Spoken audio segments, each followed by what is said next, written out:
In just a moment, X-1. But first, no one can deny that spring is in the air, and to prepare for the new season, NBC's Weekday brings you some timely and useful features. One is a new series with Phil and Lampy on gardening tips for both city and country dwellers. The second feature brings you hints for the best use of leisure time. And you can also bet that Joe Copeland, famous dress designer, will enlighten you on the spring fashion picture when she appears on tomorrow's show. Listen in and hear it all on NBC's Weekday tomorrow morning. And now stay tuned for X-1 on NBC. Countdown for blast off. X-5, 4, 3, 2, X-1, fire.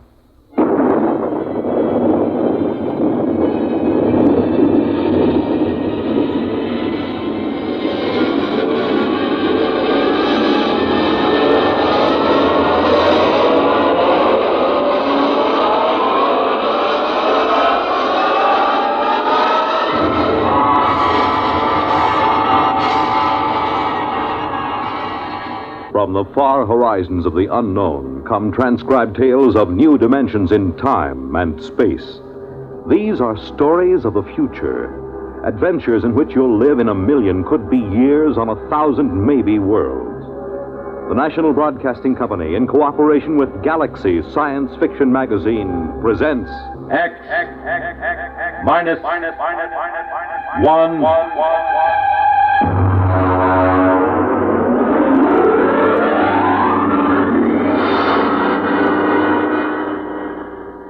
Tonight's story, A Gun for Dinosaur, by L. Sprague de Camp.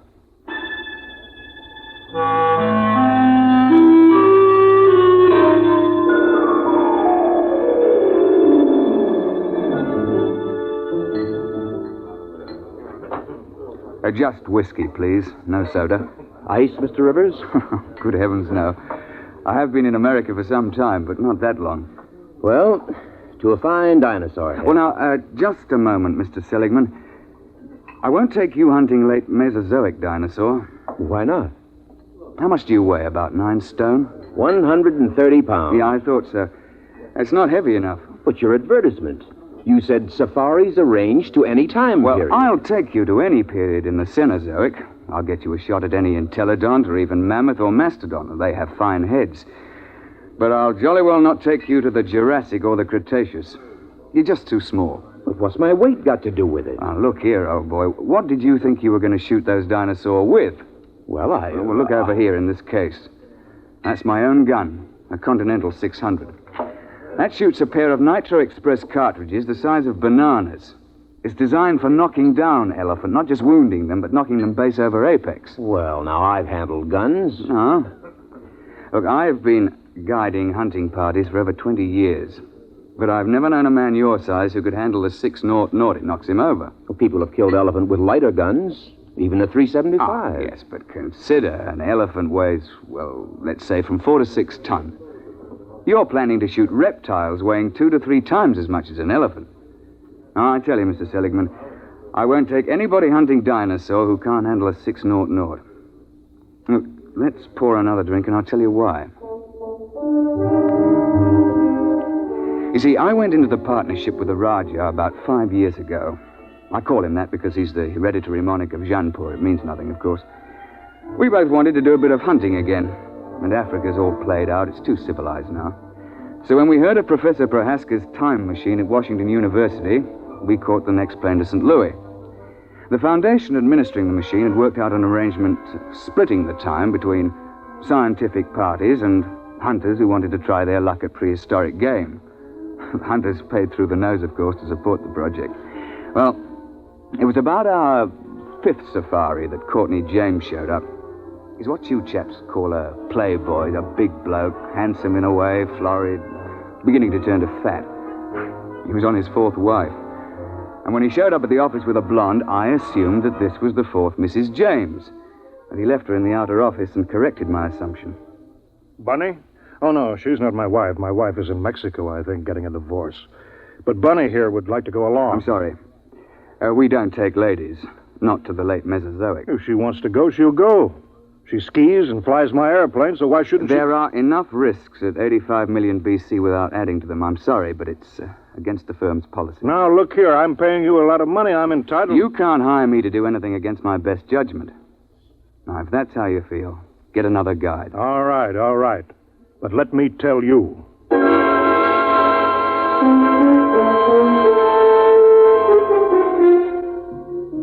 Oh, it ended with my telling him to get out of the office or I'd throw him out. And I was thinking sadly of all that lovely money that James would have paid me. When in came another side. An August Holtzinger, a slim, bald chap with glasses. Mr. Rivers, I don't want you to think I'm here under false pretenses. I'm really not much of an outdoorsman, and I'll probably be scared to death when I see a real dinosaur. Oh, well, most of us are frightened at first, but it doesn't do to speak of it. Well, you see, I've always run a grocery store till my uncle died, and, well, I've got a great deal of money now. Uh-huh.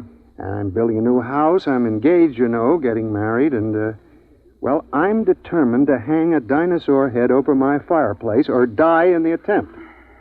A ceratopsian, I think. That's the one with the big horned head and the frill over the neck, isn't it? Well, you want to think twice about that, you know. If you put a 7-foot Triceratops head into a small living room, there's apt to be no room left for anything else. I know it's ridiculous, but I'm determined to do something big for once.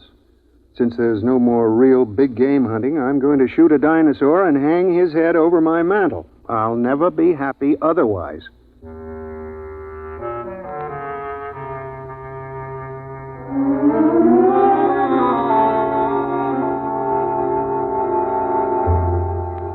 The Roger and I decided to make it to the Middle Cretaceous. That's about 85 million years ago. It's the best period for dinosaur in Missouri. So we drove Holtzinger into the country to let him try the 600. It's rather heavy. Look, you look out. There's quite a kick. Well, couldn't you fire it prone? Oh, not a gun that big. There's not enough give. You'd break your shoulder. All right. Take the safety off. Like this? Yeah. Take my hand. I'll help you up. Thank you. I think I better try something smaller. Well, he took a fancy to my Manchester 70, chambered for a .375 Magnum cartridge. That's a little light for elephant, and very definitely light for dinosaur, but we were in a hurry.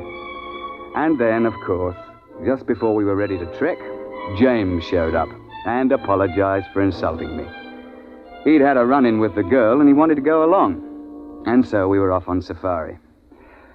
You all ready, gentlemen? Why, yes, I suppose so. Mr. Holtzinger, you've met my partner, the Raja of Janpur. How do you do, sir? How do you do? Well, shall we get cracking? After you, Mr. Holtzinger. Mr. James. Thank you. Let's get going. All set. We'll slam the hatch, and off we go. What happens? Nothing till the force field is built up. There she goes. What happened to the lights? Well, there's no current while we're in transition. I don't feel well.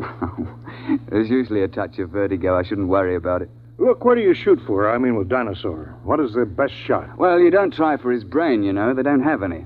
Well, to be exact, they have a little bump about the size of a tennis ball on the top of their spines. And you're not likely to hit it when it's embedded in a 6-foot skull. Try for the heart. They have big hearts, over 100 pounds. An exploding shell in the heart will slow them down, at least. Oh, I see. Why do we have to go so far for game? Why couldn't we just go back 50 years and shoot lions in Africa? Well, the machine won't work more recently than 100,000 years ago. Why? Well, look, I'm no four-dimensional expert on the subject, but it has something to do with what they call time paradox. You know, if people could go back to recent times, they might do something to affect history or kill their own grandfather, you know. And there's also some kind of taboo about sending people back to the same time again. There's paradoxes. Mustn't have them. What would happen? I'm not sure, but the university isn't taking chances. They've got about a billion years to cover. They won't run out of eras. Hello? Here we go. Oh, cheers, eh? Well, that's done it. April 24th, 85 million years BC. Now then, careful. Keep the safety on your gun. And don't shoot unless I give the word. Why? Why should we have to wait for you? Because I'm responsible for everything you do. especially if something goes wrong. I say, Roger, open the door, will you?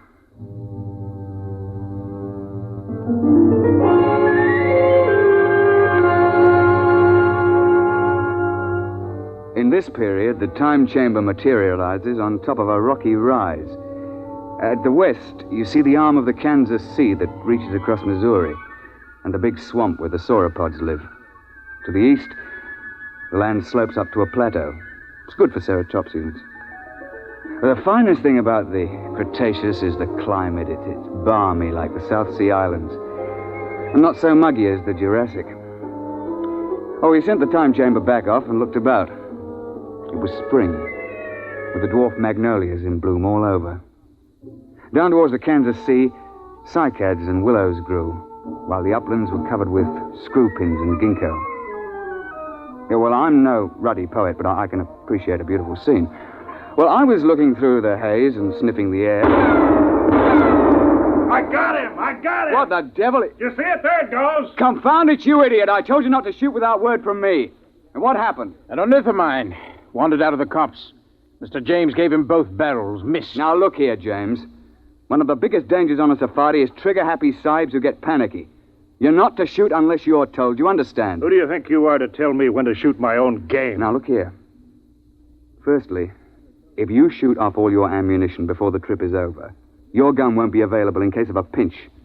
And secondly, if you empty both barrels, what would happen if a big theropod should charge before you could reload? And finally, it's not sporting to shoot everything in sight. Is that clear? All right. All right. Well, now then, first task is fresh meat.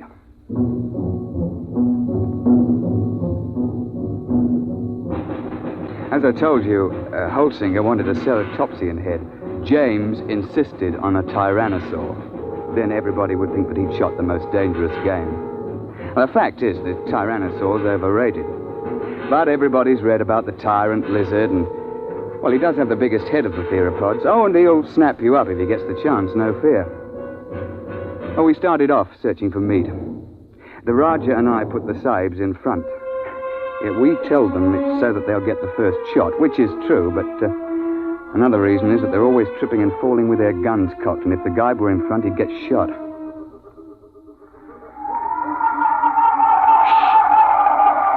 Boneheads. Where? See? Crouching over there.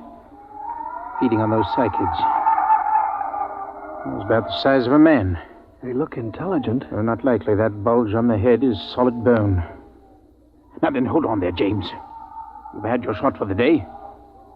Hold your fire until Holsinger shoots. Yeah, sure. All right, go ahead, Mr. Holsinger.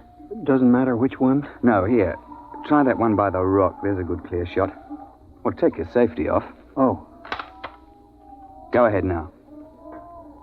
Well? Shh. Ah, nuts. I've had enough of this. James, don't... I got him clean right through the heart. First shot. How's that? I thought you were going to give Holsinger the first crack. It's his turn. Well, I waited. Took so long I thought he'd gotten buck fever. Very well. But if this sort of thing happens once more, we leave you at camp the next time we go out. The next couple of days, we trekked around the neighborhood and then headed over to the sauropod swamp, over to the west. We were staked out along the edge of the lake, watching a big beggar out in the swamp waving his head about. And they're the big ones. They look something like the brontosaur. Can't we shoot him? I wouldn't. Why not? Well, there's no point to it, and it's not sporting. Look, if you kill one in the water, he sinks and can't be recovered. And if you kill one on land, well, the only trophy is that little head on the top of that long neck. You can't bring that whole beast back because he weighs 30 tons or more. That museum in New York got one. Oh, yes. Well, they sent a party of 48 to the early Cretaceous with a 50 caliber machine gun. They spent 2 solid months hacking and sawing the carcass apart and hauling it to the time machine. I know the chap on the project, and he still has nightmares in which he smells decomposed dinosaur. And they also had to kill a dozen big sauropods who came in for the party. And then they had them lying around, too. They lost 3 men. Richie, Duckbill. Where? Where are they? Up there at the shoreline. Now, keep your voices down. You see? With the crest on the back of their heads. Mr. Rivers, I've been thinking over what you said about those heads. If I could get one of those duckbills, I'd be satisfied. It'd look big enough over my mantle, wouldn't it? I'm sure of it, old boy. Well, let's be off. Roger, you wait here with Mr. James. Shouldn't take us long.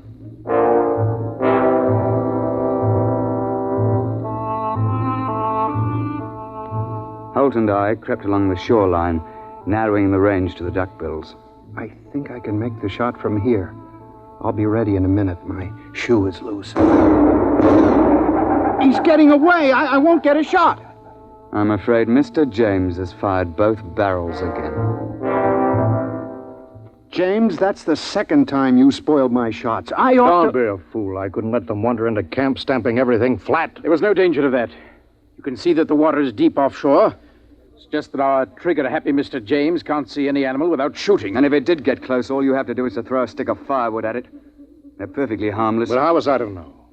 I believe I mentioned it. Well, what are we on this miserable trip for, except to shoot things? There are certain rules, you know. You call yourselves hunters. I'm the only one who was hitting anything. Now, just a moment, old man. You're behaving like a confounded skite with more money than brains. I should never have brought you along. Well, that's how you feel. Give me some food and I'll go back to the base by Now, myself. don't be a bigger ass than you can help. That's quite impossible. All right, I'll go alone. I wouldn't want to pollute your air with my presence. Yeah, that's an attractive thought, Reggie, but we can't let him go. He'll get lost or starve. All right, I'll go after him.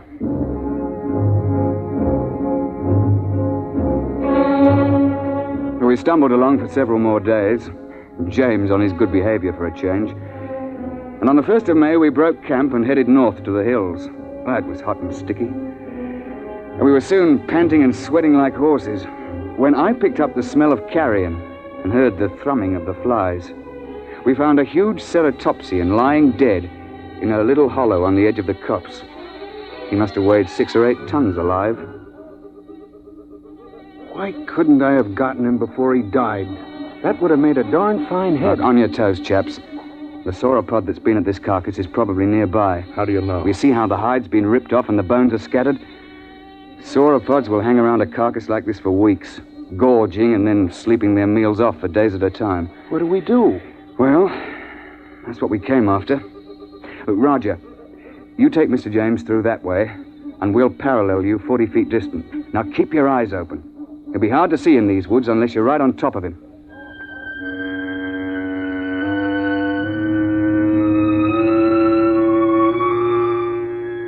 We pushed through the edge of the copse, looking for the huge flesh-eater who'd been at the carcass. I could hear James and the Rajah pushing ahead on my right. We were separated by a gully when I heard a noise ahead on our left. What is it? I don't know. Take the safety off your gun. Oh, there it is. It's one of those boneheads. Oh, well, they're not dangerous at any rate. But be careful. That sauropod might still be around here. I've got him! Got him clean! Well, he's done it again. He shot the bonehead. I've got him! Look out! Look out! Tyrannosaur!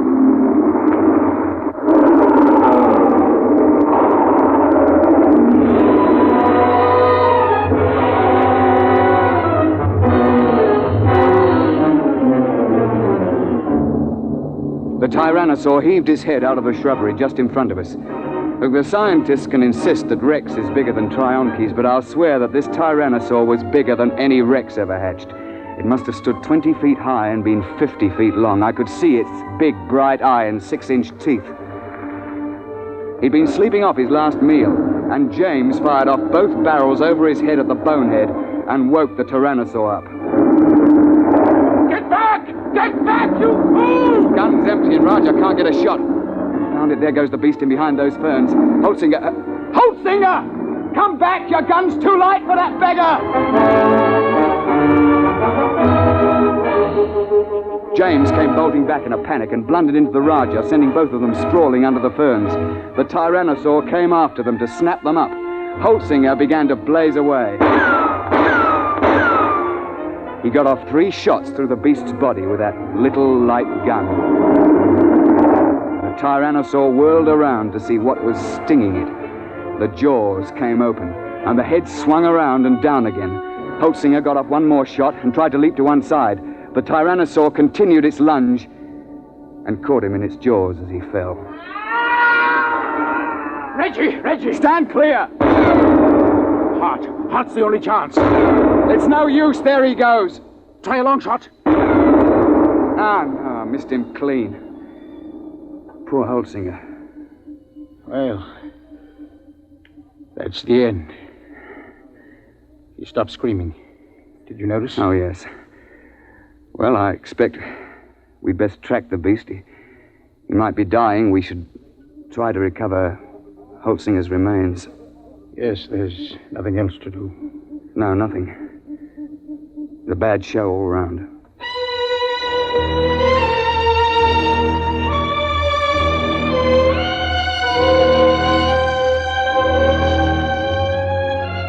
An hour later, we gave up and went back to the glade looking very dismal. Well, where have you two been? We were occupied. The late Mr. Holtzinger. Remember? You shouldn't have gone off and left me. None of those things might have come along. Isn't it bad enough to lose 100 through your stupidity? What? Sure, you put us in front of you, so if anybody gets eaten, it's one of us. That's... You stinking little swine. If you hadn't been a first-class idiot and blown those 2 barrels again, this never would have happened. Holtzinger died trying to save your worthless life. And I wish he'd failed. Oh, I ought to... Now then, my leatherbuck, I'm glad you did that. It gives me a chance I've been waiting for. Now get up, and I'll be glad to finish off. You won't finish anybody off. All right, put your hands up. Both of you. Put that gun away. Don't be an idiot. I won't let anybody do that to me. You can't get away with murder. Why not? Won't be much left of you after you're hit with a 600 explosive shell. Nobody could prove anything. They can't hold you for a murder 85 million years old. The statute of limitations, you know. Nice work, Roger, old chap. Yes. Cretaceous rock. Doesn't quite have the balance of a cricket ball, but it's a bit harder, what? Well, suppose we tie this chap up and take him back to camp.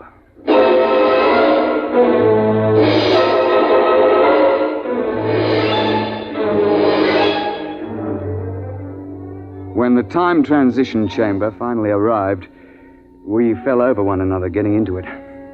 We dumped James in a corner and threw the switches. You two should have killed me back there. Why? You don't have a particularly good head. It wouldn't look at all well over a mantle. You can laugh, but I'll get you someday. Close quarters, isn't it? Someday I'll find a way. I'll find a way and I'll get off scot-free, too. My dear chap, if there was some way to do it, I'd have you charged with Holtzinger's murder. Look, you'd best let well enough alone. No, I'll kill you. Both of you. Somehow. Cigarette, Roger? Thanks.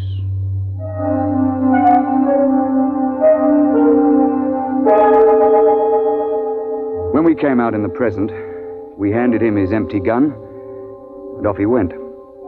We paid everybody off, found that we were broke. But quite luckily, a steel manufacturer turned up who wanted a mastodon head for his den. While we were standing in the laboratory at the university waiting for the time chamber, the technician, he's a bookish chap, a theoretical temporal physicist, was watching his dials and scopes. Oh, by the way, Mr. Rivers, you just missed him. Missed who? That last client of yours, Mr. James. Well, that's good luck. What was he doing here? Oh, he told me quite a tale. Said he'd lost his wallet back there. Said it contained some very valuable papers. It must have been valuable. He paid the university fee of $5,000 for the use of the chamber. He's on his way back there now. Back where? Well, he told me to send him back a few minutes before you arrived the last time. Then he could see himself drop the wallet. He's going to stand there and watch himself come out? Yeah, but, doesn't that create what you chaps call a paradox? What happens when a man tries to occupy the same time twice? No, we don't know. It's never been tried before. Well, we tried to warn him, but he insisted. Yes, I know. He's a headstrong chap. Still, you wouldn't think he'd chance it just for the sake of a wallet. Was he armed? Yes. He had a 375 Express. 375? Well, that's odd. He knows it's too light for Dinosaur. Yes, but not too light for a man. I say, Roger, you don't think Mr. James is lurking behind a bush back there until we show up again? And planning to pot us as we step out? That's impossible. We already did step out of the chamber and nothing happened. Yeah, but that was before Mr. James was waiting with an express rifle cocked. Hey, Doctor? Wait, you mean he's planning to murder the two of you? I wouldn't be a bit surprised. I don't suppose there's anything you could do to stop the process now. No, it's too late. The chamber's in transition now. Look, hadn't you better get out of here before he kills you? Well, there's no point in running. If Mr. James's theory is right, we've both been dead for 85 million years. We might as well wait and see what happens. Transition point coming up. Well, it's been quite a world up to this point. Hey, Roger? Yes, quite. Here it goes.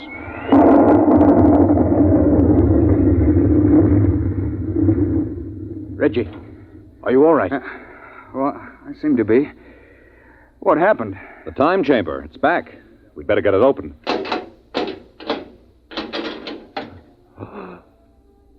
Good Lord, look at that. Ghastly, isn't it? Where did it come from? I'm not sure. But I rather think it came from the Middle Cretaceous era. It wasn't here a moment ago. Ghastly mess.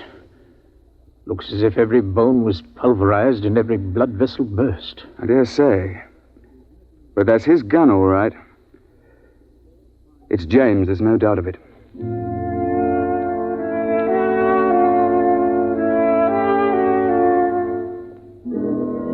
So, that's the story, Mr. Seligman. Of course, I don't understand the mathematics, but the idea's rather easy to grasp. Nobody had shot us when we first emerged on the 24th of April, 85 million BC. And so, of course, that couldn't be changed.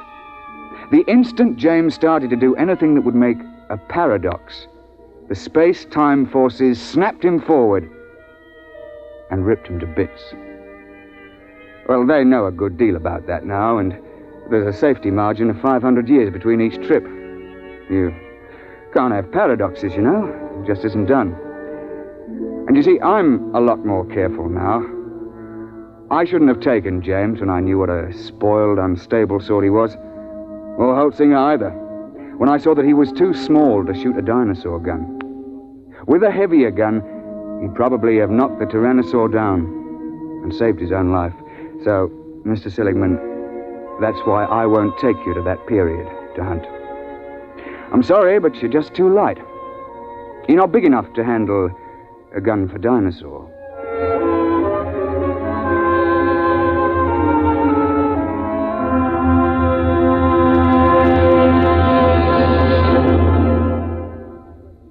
You have just heard X-1, presented by the National Broadcasting Company in cooperation with Galaxy Science Fiction Magazine, which this month features the story of a man who develops a spaceship that travels so fast that its pilots vanish mysteriously into thin air.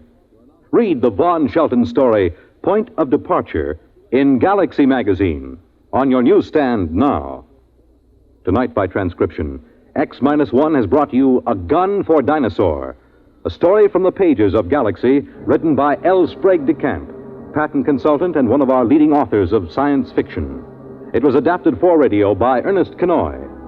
Featured in the cast were Alastair Duncan, Wendell Holmes, John Gibson, Donald Buca, Warren Parker, and Alan Hewitt. Your announcer, Fred Collins. X-1 was directed by Daniel Sutter and is an NBC Radio Network production.